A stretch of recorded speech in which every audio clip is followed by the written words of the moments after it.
कृष्ण को कृष्ण बनने के लिए काफ़ी सफ़र तय करना पड़ता है, अपने जीवन में झंझावातों को सहन करना पड़ता है और अथाह धैर्य अपने मन के अंदर रखना पड़ता है, तब जाकर के कृष्ण सबके दिल में बस पाता है। न केवल गोपियों के दिल में बल्कि उन तमाम लोगों के दिल में जो वाकई में ब्रह्म से अत्यधिक प्रेम करते हैं।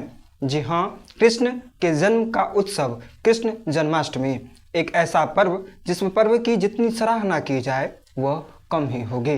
श्री कृष्ण का जन्म होना वाकई में इस धरा के लिए सौभाग्य की बात रही, क्योंकि श्री कृष्ण साक्षात विष्णु के एक ऐसे अवतार जिनके कहीं न कहीं छवि जो है उस छवि के ऊपर विविध कविताओं का सृजन किया गया और अपनी कलम को चला करके कवियों ने अपने आप में असमर्थता जाहिर की कि मैं श्री कृष्ण की छवि को पूर्णतः बखान कर पाने में पूर्णतः असमर्थ हूँ। एक अथाह धैर्य वाले श्री कृष्ण और कहीं न कहीं अनमोल विचारकों के से लैस श्री कृष्ण की वंशी की धुन ही नहीं प्यारी थी, बल्कि उनके मुस्कान के दर्शन मात्र से सूरदास ने अपनी सुध-बुध खो दी और आंख न रहते हुए भी उसने ऐसी साहित्य का सृजन किया कि आज सूरदास की कविताएं जो कि श्री कृष्ण पर लिखी हुई हैं, उन कविताओं की अमिट छाप हमारे मानस पटल पर पड़ती है। मीराबाई को ऐसी लगन लगी, ऐसी लागी लगन, मीरा हो गई मगन, वो तो हरि हरि हरि गुण गाने लगे। श्री कृष्ण के प्रति मीराबाई के अंदर जो अथाह मनोबल और श्री कृष्ण के प्रति अथाह प्रेम जो उनके अंदर था, मीराबाई के अंदर, यही इसी का प्रतिफल रहा कि ऐसी लगन मीराबाई की श्री कृष्ण के संग लगी कि मीराबाई ने अपना सुध-बुध खो दिया और अपना ताउम्र अपना जीवन श्री कृष्ण के श्री चरणों में समर्पित कर दिया और अंतोगतवा हुआ क्या कि वह श्री कृष्ण में ही विलीन हो गई। तो कलयुग में भी भगवान हमारे पास हमारे सम्मुख आ सकते हैं, हमें भगवान निवास कर सकते हैं और हम भगवान में निवास कर सकते हैं। तो इसके लिए हमें अपने मन के अंदर छल कपट को स्थान नहीं देना होगा। हमें अपने मन के अंदर अहंकार, राग, द्वेष, ईर्ष्या, मोह, माया से हमें वंचित होना होगा। तब जाकर के मीराबाई की तरह हम भी श्री कृष्ण को अपनी आंखों के समक्ष महसूस कर सकते हैं। सूरदास की तरह हम लोग भी आंख रहते हुए भी अथवा न रहते हुए भी हम लोग श्री कृष्ण को अपनी कहीं न कहीं आंखों के समक्ष महसूस कर सकते हैं।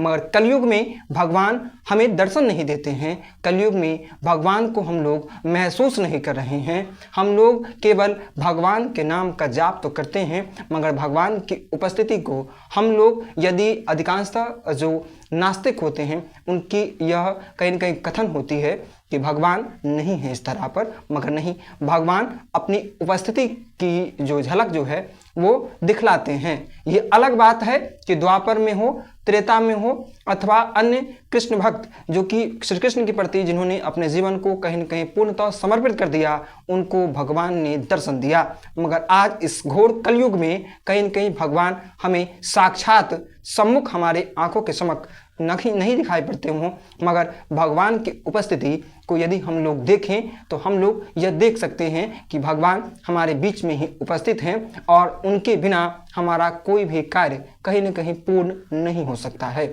श्री कृष्ण का जीवन हमें बेहद ही अनमोल संदेश कहीं न कहीं देने में सक्षम है। इसलिए श्री कृष्ण के जीवन से हम लोग कुछ न कुछ बेहतर अवश्य सीख सकते हैं। यथा आपके बीच में उदाहरण के रूप में यदि प्रस्तुत करूं तो मैं कह सकता हूं कि श्री कृष्ण कहीं न कहीं एक अनमोल विचारक जो कि यह संदेश देते हैं कि यदि धैर्य रखा जाए तो महाभारत जैसा अनमोल जंग में भी सत्य की विजय हो सकती है। श्री कृष्ण का जीवन इस बात की सीख देता है कि मित्रता में किसी भी प्रकार का छल कपट आर्थिक स्थिति मायने नहीं रखता है। यदि हमारा मित्र यदि किसी ज़रूरत का उसके पास आभास है, यदि उसको किसी भी चीज़ की ज़रूरत है, तो एक मित्र का यह कर्तव्य बनता है कि वह अपने मित्र की झोली में अथाह खुशियाँ भरे। आप लोगों ने देखा होगा कि जब द्वारपाल के सम्मुख जब सुदामा पहुंचते हैं और श्री कृष्ण को जब यह खबर लगती है कि मेरा बचपन का मित्र सुदामा मेरे द्वार तक पहुंच चुका है, श्री कृष्ण अपने पाँव में कहीं न कहीं अपने पाँव के वो जो खड़ाउन जो रहता है उसको भी धारण नहीं करते हैं और अपनी सुध बुध को खो करके अपने मित्र से जा करके गले लग करके फूट फूट करके रोते हैं और कहीं न कहीं उसको आकर के सप्रेम गद्दी पर बैठाते हैं और उससे हालचाल पूछते हैं। और सबरी के बैर सुदामा के टंडुल, आपने गीत श्रवण किया होगा। और सुदामा के उस टंडुल को जो कि वो पोटली में बांधे रखते हैं उसको कितने प्रेम से खाते हैं। तो यह बात कहीं न कहीं दर्शाता है कि मित्र की स्थिति कैसे भी हो, मित्र हमारा मित्र होता है और मित्र की रक्षा, मित्र की सुरक्षा और मित्र की ज़रूरतों को पूर्ण करना हमारा प्रथम कर्तव्य बनता है। साथ ही साथ श्री कृष्ण का जीवन हमें यह सीख देता है कि यदि किसी नारी के ऊपर किसी भी प्रकार की यदि कहीं न कहीं प्रताड़ना की जाती है, उसको कहीं न कहीं किसी प्रकार की यदि पीड़ा दी जाती है, तो एक पुरुष का यह कर्तव्य बनता है कि वह उसकी रक्षा करे, उसकी सुरक्षा करे। जब द्रौपदी का चिरहरण दुशासन द्वारा किया जा रहा है, तो जब द्रौपदी अपने भैया श्री कृष्ण को जब जो बुलाती है, कहती है कि हे नाथ, आप ही जो हैं वो अब मेरी रक्षा कर सकते हैं। कोई भी जब द्रौपदी की रक्षा के लिए आगे नहीं आता है, तो श्री कृष्ण जिस अवस्था में रहते हैं उस अवस्था में ही वो दौड़ते भागते उस अब भवन में पहुंचते हैं और दुशासन अपनी पुरजोर ताकत के साथ चिरहरण कर रहा है, द्रौपदी की साड़ी को खींच रहा है और साड़ी की लंबाई इतनी लंबी हो गई कि वह साड़ी कम पड़ी ही नहीं और द्रौपदी की लज्जा बच गई। तो यह सीख हमें उनके जीवन से प्राप्त होती है कि हम लोगों का यह कर्तव्य बनता है कि हम लोग नारी की रक्षा करें। मनुस्मृति में कहा गया है कि यत्र नारीस्तु पूज्यन्ते रमन्ते तत्र देवता, अर्थात जहाँ पर नारी की पूजा की जाती है वहीं देवता भी निवास करते हैं। मगर आज के दौर में परिस्थितियाँ कुछ अलग हो चुकी हैं। श्री कृष्ण द्रौपदी की रक्षा की लाज को बचाने के हेतु स्वयं नारायण थे, उसके बावजूद वो वहाँ पर पहुँचते हैं। हम लोग नारायण नहीं हैं, हम लोग साक्षात विष्णु के अवतार नहीं हैं, मगर हम लोग नारी की रक्षा, नारी की सुरक्षा के लिए कदम बढ़ा सकते हैं। हमारे इर्द गिर्द में कई ऐसे घटनाएं घटित होने वाली होती हैं अथवा हो रही होती हैं जिसको देख करके हम लोग आंखें फेर लेते हैं। हमारी बहन बेटियों के ऊपर गलत टिक्का टिप्पणी की जाती है और हम लोग उसको सुन करके कहीं न कहीं अनसुना कर देते हैं, उसको अपनी आंखों से देख करके अनसुना कर देते हैं और हम लोग यह सोचते हैं कि यह हमारे घर की बेटी नहीं है, यह हमारी घर की बहन नहीं है, तो मैं इस लफड़े में क्यों पड़ूँ, मैं उस दुशासन से क्यों मैं सामना करूँ, मैं उस मानव रूपी दानव से को मैं कुछ क्यों कहूँ।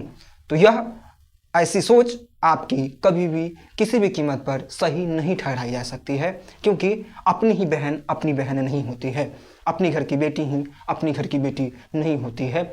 सब नारी की रक्षा, सब नारी की सुरक्षा एक मानव होने के नाते हमारा कर्तव्य है। तो श्री कृष्ण का जीवन हमें यह भी सीख देता है कि हम हर नारी शक्ति की रक्षा सुरक्षा के लिए कर्तव्य कहीं ना कहीं अपने आप को जागरूक रखें और हम लोग उसकी ही रक्षा सुरक्षा करें, क्योंकि नारी के होने से ही हमारा अस्तित्व है। नारी के अभाव में नारी को यदि प्रताड़ित की जाती है, नारी को यदि पीड़ाएं पहुँचाई जाती है, नारी के ऊपर किसी प्रकार की गलत टिप्पणी की जाती है, तो ये सृष्टि के विनाश का संकेत है।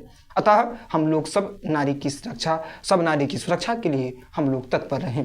श्री कृष्ण का जीवन हमें यह भी सिखलाता है कि हर स्थिति, हर परिस्थिति में हमें अपने मन के अंदर अथाह धैर्य, अथाह मनोबल और अथाह हौसला रखना चाहिए। फिर जिंदगी में कितनी भी कठिन तपस्या हो, कितना भी कठिन जंग हो, हम लोग जीत सकते हैं। श्री कृष्ण का जीवन यह बताता है कि जब हम लोग जमीन से जुड़े रहते हैं तो हमें कहीं न कहीं सफलता अवश्य प्राप्त होती है और हम लोग सबके हृदय में बस जाते हैं। संस्कृत में कथन है, कह जीवती कीर्ति सह जीवती।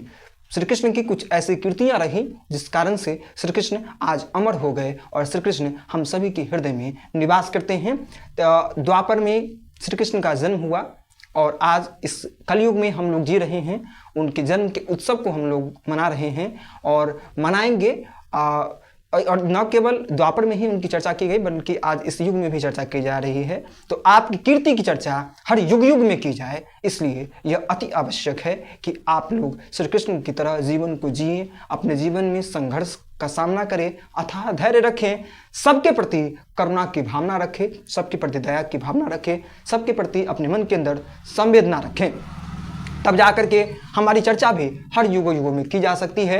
हम लोग श्री कृष्ण ही नहीं, किसी भी देवता के ऊपर यदि पूर्णतः समर्पित रहें और निर्मल मन से, तो निश्चित रूप से भगवान की उपस्थिति को हम लोग महसूस कर सकते हैं। भगवान ने जो जीवन दिया है, यह जीवन भी कहीं ना कहीं विशेष उपहार के रूप में है। हम लोग अपनी आंखों से देख पाते हैं, हम लोग अपने पाँवों से चल पाते हैं, हम लोग अपने हाथों से किसी भी कर्म को कर पाते हैं, तो यह कृपा ही क्या कोई कम कृपा है? यह भी कृपा जो है ये बहुत बड़ी कृपा है, और इस कृपा हेतु हम ईश्वर का जितना धन्यवाद ज्ञापित करें वह शायद कम होगा। तो श्री कृष्ण के जन्म के उत्सव को ही नहीं मनाइए, बल्कि आप लोग श्री कृष्ण के जीवन को अपने जीवन में उतारने का प्रयास कीजिए, उनके विचारों को अपने जीवन में उतारने का प्रयास कीजिए और अपने जीवन को सार्थक बनाइए। द्वारिकाधीश की असीम कृपा दृष्टि आप तमाम लोगों के ऊपर बनी रहे, हमारे अनमोल विद्यार्थियों के ऊपर ईश्वर की असीम कृपा दृष्टि बनी रहे। श्री कृष्ण की कृपा से आपकी जिंदगी का हर पड़ाव शुभ हो, मंगलमय हो, यही मंगल प्रार्थना द्वारिकाधीश से आप सबों के लिए करता हूँ। धन्यवाद।